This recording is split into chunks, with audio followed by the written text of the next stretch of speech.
Hey, greetings, everyone. Lieutenant Colonel Alan West here, and welcome to the Steadfast and Loyal podcast. You gotta light 'em up before they burn it down. Better dig deep, put 'em in the ground. Blood on their hands, they're hellbound. Sing a song. Ooh, they're gonna burn it down. Sing a song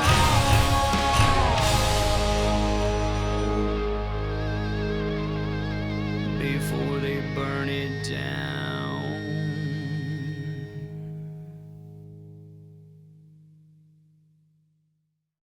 Hi, I'm Lieutenant Colonel Alan West, and throughout my life, from military to public service, the right to bear arms responsibly has been a fundamental belief. That's why I stand with United Patriot Supply. They're redefining what it means to be a firearms dealer by combining the experience and know-how of a traditional gun shop together with the selection and pricing power of a modern e-commerce company. Stop by our flagship store in Seneca, Kansas, or visit us online at UnitedPatriotSupply.com.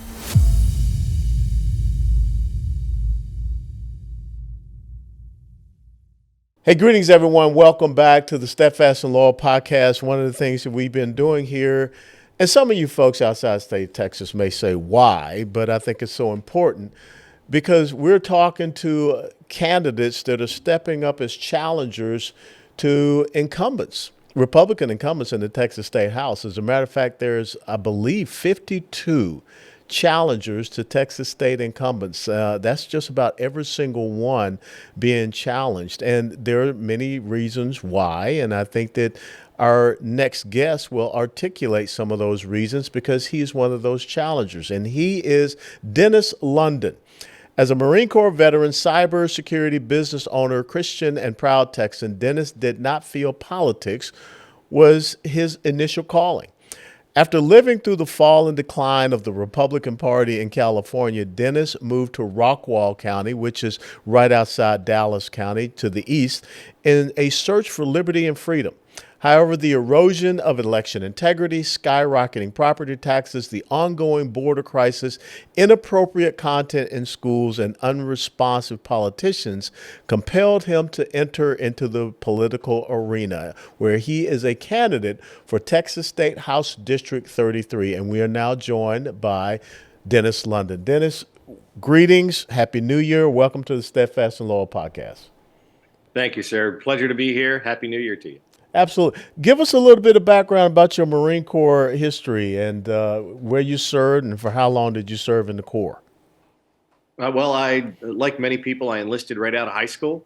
So age of 17, I signed my papers, had to have my mom's permission. So actually, I did that on her birthday. So she was really happy about that. That's a nice birthday gift. Absolutely. And so I joined the Corps in 1986. And as a Marine, we're split on our, on our basic training, whether you're going to go to Parris Island or San Diego. And so I grew up in Maryland, so East Coast, went to Parris Island. Good. Pine Tree Marine. Yeah, sure. And so from there, traveled the world. I was a communicator. So 2512 was my MOS, my military occupational specialty. Was a wireman by trade. Got into radio, got a little bit into MUX. And then during my second enlistment, moved into the comm center where I got my top secret clearance, and I was working with message traffic, message handling, and all that good stuff, if you will. Ended up separating from the Marines in 1994, honorable discharge, and just I wanted to be a recruiter, but they said the drill field was full. Yeah. So I said, well, okay. They said, or I'm sorry, I wanted to be a drill instructor. They said the drill field was full. You can go be a recruiter. And I said, well, I think I'll go be a civilian. Yeah. Now, did you end up separating from the Marine Corps? So 10, 12 years of service out in California, Camp Pendleton? No, sir. I was out of El Toro. Okay. So, but still out there in the California area. So that's where Yes, you sir. ended up coming out, El Toro, which was the Marine Corps Air Station there, if I'm correct. Yes, sir. That's correct. Marine Corps Air Station, El Toro, California, which during the Clinton administration got shut down as part of his, shutting down the military bases across the Yeah. U.S.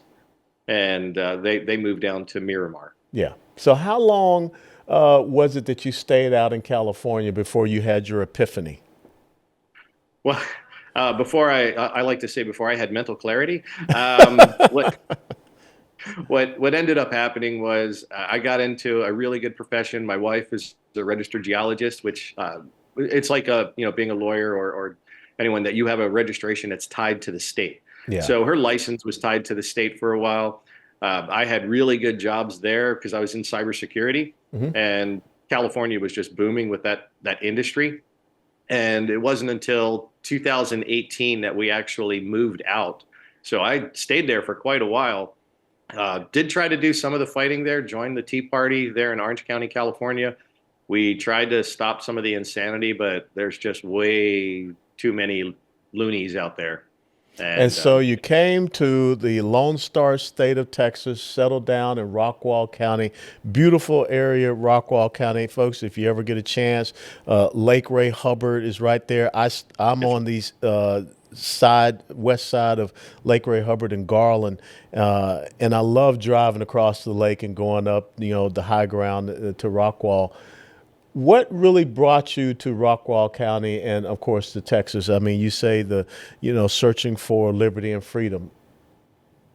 Yes, sir. So we were looking around in different areas of Texas. I knew I wanted to move to Texas. I just didn't know which particular area. So we had done our research as far as Republican-led portions of the population. We wanted to make sure that we were moving into a heavy Christian-based I'll say family, because that's really what the community was, as a family. And we found Rockwall was 73% Republican, 85% Christian faith-based. And, it seemed like the great place to be. So since I traveled a little bit for my job, my wife traveled a little bit for a job, we dropped a pin at the airports, drew a circle that would encompass about an hour's drive out and around the areas. Mm-hmm. And Rockwall fell into that. I mean, we did it throughout Texas. We hit the Austin airport, we hit the Houston airport, we hit Dallas as well. And those were the main areas. So for us, it was just simply, we wanted to be there. Now, I had originally wanted a lot more land, but we settled on an acre and a half instead of, because I honestly was looking for a minimum of 10 acres. And my wife was just, I don't know what to do with 10 acres. Yeah. Now, being up there, the growth and development in Rockwall County has just absolutely exploded. Yes, Do sir. you think that there's a reason for concern because maybe you don't have people coming from California, Illinois, New York, wherever, that have the same, impetus of moving as you had? Maybe they have some different reasons for moving, and they're bringing some of those failed principles, values, and ideologies with them? Well, yes, sir. That is obviously a huge concern, and a lot of people around here are using that as a concern against me. I can't say a lot of people. In the last campaign, they did that. This time, they're over it because they see that I've been fighting for Texas. Yeah. But one of the things that I like to point out to people is, for those folks that move here on purpose, they're usually political refugees. They're the ones who made the decision and the conscious effort to uproot their families, their kids from their schools, their jobs, even in a lot of cases, to escape and get out and get away. And so they come here seeking that liberty, the prosperity, the freedoms that we have here in Texas. And of course, like you said, there are those that their jobs move here and they bring their same ideologies, their political left-leaning, what have you, with them. And that is of concern. But thankfully, it's a lot more of those who are escaping and wanting to come here to help preserve, protect, and defend the freedoms and liberties that we have here. Now, you just talked about, having run previously for this exact same House district. What is it rather, that has caused you to look at this current incumbent, who says he's a Republican, and as you gesticulate over Rockwall County, over 70% Republican? What do you see as the faults, the shortcomings with the current incumbent of this House district? Well, one of the primary shortcomings is that he just doesn't listen.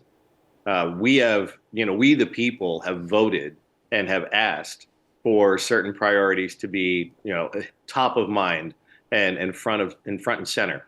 And what he's done is just ignored what we've asked and ignored what we told him to do. Because as you know, a representative actually works for the people. You're not the boss of the people. And he's not listening. That was one of the main things that I saw. And that was during after the 87th legislative session, when I saw the legislative report card that came out from the State Republican Executive Committee. I was going through that and I said, I don't understand why he's not doing it. And when we tried to ask him why, the answer we got was, well, you don't understand. Yeah. That is a cop-out beyond cop-out, and it's insulting to anybody you say it to, because at that point you're saying, well, either you're too stupid for me to explain it to, or I don't know how to explain it. The interesting thing, and we're talking about State Representative Justin Holland, he also just recently came out with a very disingenuous and dismissive quote about, the conservative grassroots and the people that are being asked to go out there and knock on doors. Can you share that little quote that he put out there? Actually, I can. I have that sitting here on one of my flyers, and it states that, and this is a quote that he had on Twitter: "Nobody in real Texas politics cares about the SREC or its chair. It's a defunct organization and needs a total rehaul from the top down. Local parties are AWOL. It's a mess. The good news is that they are all irrelevant and have no local or state respect, and we can win without them." And so he's the SREC, folks, is the State Republican Executive Committee. So basically what this state representative is saying is that I don't need the people that I'm asking to vote for me, or the organizations that bring people together to go out there and block walk and advocate voting for me. That's correct, sir. So when you look at the issues that are out there, let's get into this. What are your top 3 issues, and let's talk about your solutions to those issues? Well, obviously, securing the border is a huge issue. That has been one that, we talked about it last time. People said, well, we know there's an issue, but, is it as bad as it was? I mean, when we have nearly, I think the latest estimates, it's over 8 million. It's close to 10 million now that they're reporting since Biden took office.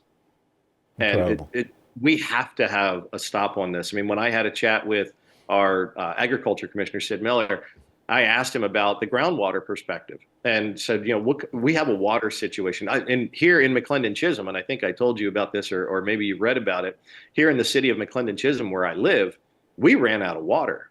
And we went into emergency water situations. And so now we're working on that, and that's all coming back. But, that really brings it to mind for a lot of people. Okay, well, we can't continue to do this. Well, Sid said, and I love this, he goes, it's cowboy math. It's real simple. You got 100 head of cattle and you've got water capable for 80, you got to get rid of 20. He said, if we have, water capabilities in Texas for 25 million people to sustain on an annual basis, and we have over 32 million, we have a problem. And I was like, yes, sir, we do. So border security is definitely one of them. Next is school choice. Parents have been, and I mean, statewide, I believe it was 84% of the primary voters said they wanted school choice. Here in McClendon-Chisholm or in Rockwall in District 33, it was 87%. Of course, Holland voted against it, but that was, again, what we're looking to do. And as I've been talking to teachers, as I've been talking to parents, the teachers, they're hamstrung by the administration. They have a problem kid. The kid, this bully, even, if you will, if we're going to use the B word on that one, they can't discipline them. They can't remove them from the class. They keep them in there. And then what they do is they remove the victim. And that's not justice in any form or fashion. Parents can't move their kids out of a zip code unless they can pay extra outside of it. So now you're limited by income and limited by zip code. And the wealthy parents, they don't have a problem because they can just go, all right, well, it's going to cost a little more for my kid's education. But when you have the folks who can't afford it, having school choice, even an educational savings account or a voucher, would greatly help them in getting their child out of either a problem school or a failing school. And I'm sure you're aware of this as well. Yep. Our school systems here in Texas, while we have some great schools, and I'm not saying they're all bad, we've got some great schools. We also have some horrible schools. We have some failing schools. and I think you're aware of this, but they changed the grading system on our schools. It used to go A through F, they would rate the schools. Now they rate schools A through C and then or D, I think, and they no longer give them the failing grades. And that way they can say their average has come up. Well, when you talk about, I call it educational freedom, parental choice, do you want to make sure that still there are not all of these caveats? There's not all of these, strings attached where, there are these standards and that standard and these reports that have to be sent back up to the state.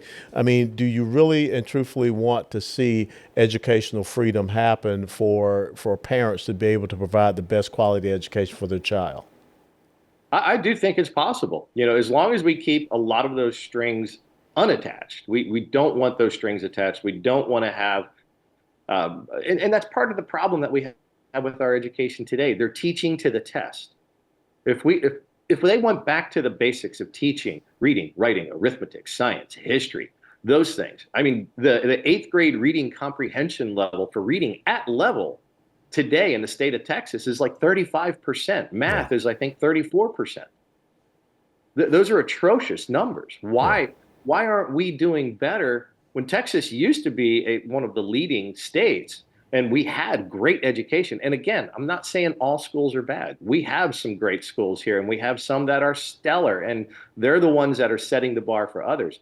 But the way I see it is if we had a form of educational savings account or vouchers or something that would help parents with their school choice and Property give them tax credit, maybe.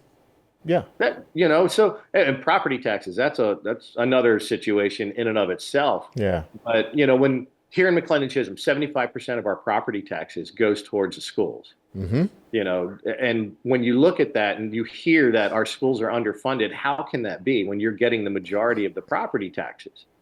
And then we had 33 billion in surplus, and we could have done a whole lot with property taxes and we could do a whole lot with education. The property tax relief, we got some, it's not going to be long term. We got, actually we failed. They didn't get anything done on the education aspect. Teachers could have got pay raises. That didn't happen. So yeah, we have issues that some of them are complex and it's going to be more than probably just something that can be handled in one session. We have issues that are going to have to involve multiple, and I'm going to say within the state agencies, at least to get together, to have those hard conversations. I mean, I would love to see somebody go through the educational aspect of some of these ISDs and from a financial perspective, do a zero-based budget analysis. Let's see where the money's going. Let's actually see where your tax dollars are going. Would you advocate, because a lot of people, I think it's completely unfair that you can pay off your property here, own your home in Texas, but you really don't own your home because it can still be taken away from you if you don't pay your property tax.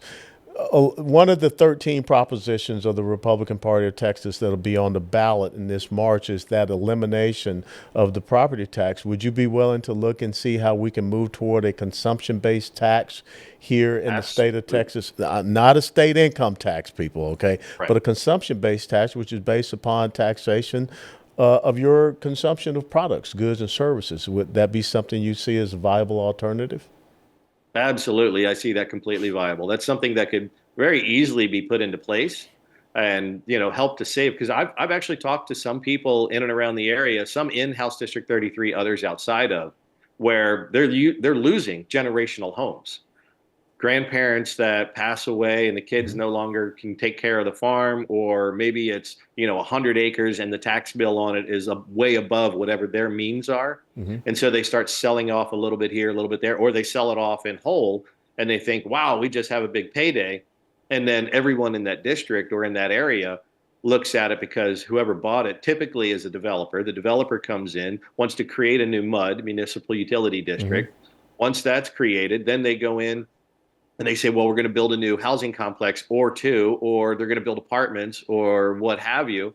And then we have like you said earlier, the continued out of control construction. And I understand growth. I do understand that. But growth just for growth's sake, no, we don't need that. And, we definitely have to do something about that. But yes, to your point, we do need to do something to eliminate that, where families are losing those generational homes, or they're losing their new homes because something happens. They buy the house, they put all their savings into it, they own it outright. But You know, then go ahead. I'm sorry. no, I was just going to say, but then the tax bill comes around, Yeah. and now they're sitting there going, okay, well, we could put it on this credit card, and then they're working on paying that credit card off. And sometimes it's circumstances, right? Maybe they lose a job, or maybe there's something else that happens, what have you. But it breaks my heart whenever I hear someone say, we just lost the house, we lost our property because we couldn't pay the tax bill. One of the things, coming back to the border issue, I do not agree with, Governor Abbott putting people on buses and shipping them out all across the country. I think that you're aiding and abetting and enabling human trafficking. What are some of the things that you would like to see happen? Just give us a couple of things that you would like to see happen, types of legislation you would support at the Texas State House as a representative, for us to be able to secure that border, because Texas is a sovereign state, and the Constitution in Article 1, Section 10, Clause 3 gives us the enumerated power to do that if the federal government, which we clearly see, aren't doing it.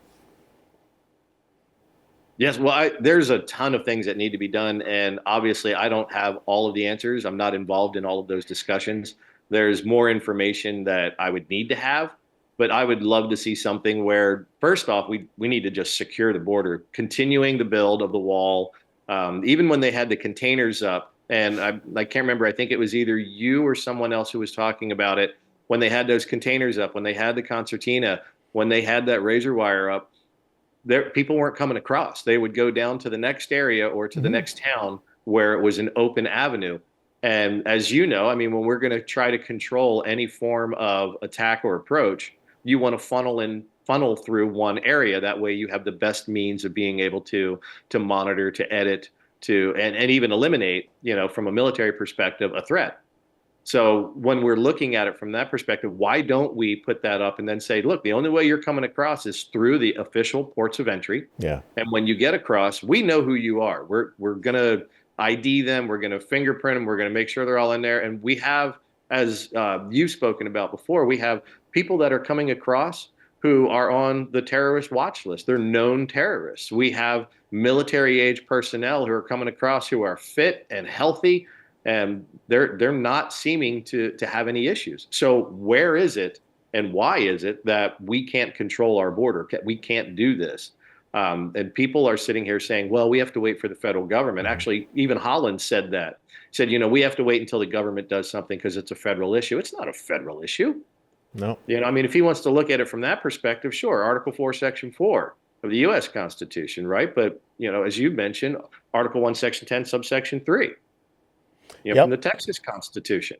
The governor has that ability. We're not beholden and waiting on them, because if the federal government fails to step up and do anything, we, the people of Texas, the governor of Texas, has not just the right, but the responsibility to protect us. No, you're absolutely right. So you previously ran a couple of years ago for this exact same seat. Talk to us about the lessons learned from that campaign and how you can correct it for this campaign. Well, that last campaign was trying to take a sip from a fire plug, I'll tell you. That was pure trial by fire. I learned so much, and it's still a learning experience. One of the best things I did since then was I went to Patriot Academy with Rick Green and those guys. And that was a phenomenal educational experience. It taught me a lot more about the legislative process. From a campaign perspective, last time I learned you need to be out knocking on doors so much more. When you think you've knocked enough, knock some more. When you think you've made enough phone calls, call some more. When you think you've sent enough emails, send some more. Same thing with the mailers. And I know people are tired of getting all these mailers. I mean, Holland's already sent out, 6, 7 mailers or something like that through the district. And he's going to be sending one almost every week now. So from that, it's just, you have to be out there. You have to be engaged, because people want to know that you're listening. It's like when you go to pick a family lawyer or a family doctor, you want someone who's going to listen to you and not just sit there and pontificate from their position as to, well, this is what you need to do. No, that's not what we're asking a representative to represent us. We're actually, this is a job, and a job interview really is what Yeah. I look at it. And I tell people as a candidate, I'm here interviewing for the job. I want you to hire me to represent you in Austin. And that has really been one of the main learning experiences. I tried to get that conveyed last time, but the message just didn't really come through or resonate with some folks. But this time they see that I've been continuing to do the work. Even though I didn't win, I still went down to Austin. I was there in meetings. I was in the committee meetings.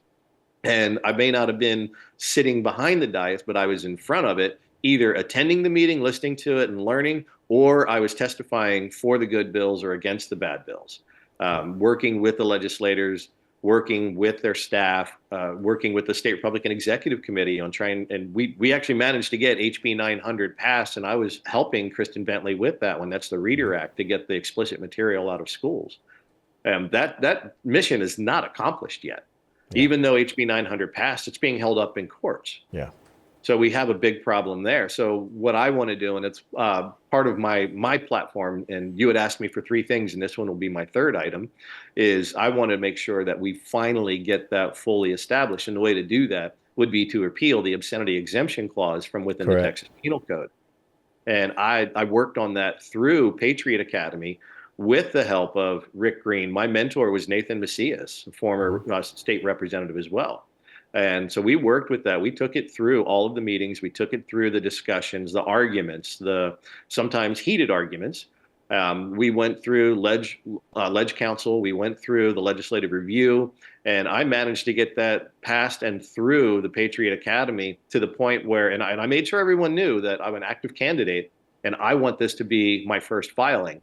Yeah. So, when I prevail and I pass the primary, get to the general, win the general, when we can start filing our first bills, this will be mine ready to go on day one. Yeah, it's amazing that people don't understand about the obscenity exemption law. And you should look in your respective states, because there have been carve-outs given to, libraries and some other entities that they can't have these obscene materials and they cannot be prosecuted about that. And it's pretty amazing that we have that here in the state of Texas. All right, last question, maybe the hardest question, but I think it's an important question. A lot of people outside the state of Texas, watch the Steadfast and Loyal podcast.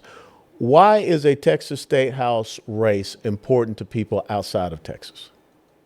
Wow. Yes, it's absolutely an important question, simply because Texas is one of the last bastions of our republic. If Texas falls, there won't be enough seats to actually overcome the Democrat run on the presidency. And we probably won't see another Republican president for 50 years, I'm guessing. Because we're going to have to overcome all of the insanity that's going to ensue. Texas is a target for the Democrats. They're actively campaigning out here. Last time, just for a county commissioner seat here in Rockwall County, Beto O'Rourke's, Robert Francis O'Rourke's wife, was door knocking against the Republican for a county commissioner seat. Yeah. So yes, they have their sights set on it. And I'll tell you, coming from California, where I lived through the fall and decline of a Republican state, I watched as this is what happened. And one of the things that I would love to see happen here, and I will advocate for it, is to close our primaries.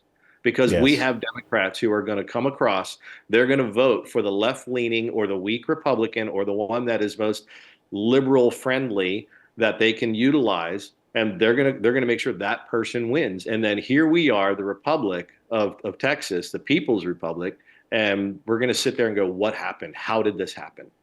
Yeah. Well, I will tell you, Dennis London, you have my full and complete endorsement, the Steadfast and Loyal endorsement. I believe that we need to get more veterans involved in running for elected office. And I'm not talking about just Washington, D.C. I'm talking about, the utility districts, the MUDs, the city council, school boards, everything, state house, state senate. So you have my endorsement in this race, and you can go ahead and put that out on the website. And of course, when this episode comes out, people will see it as well. And we'll share this with you to be posted on your website. Where can people follow you and learn more about your campaign, Dennis London, for Texas State House District 33? Yes, sir. I appreciate that. Thank you very much. They can learn more about me at LondonForTexas.org. That's LONDONFORTEXAS.org. LondonForTexas.org. Well, thanks so much, Dennis, for being with us. And thank you all for watching this episode of the Steadfast in Law podcast. If you enjoyed this episode, please click the like button and share it with others. And until next time, steadfast and loyal. Before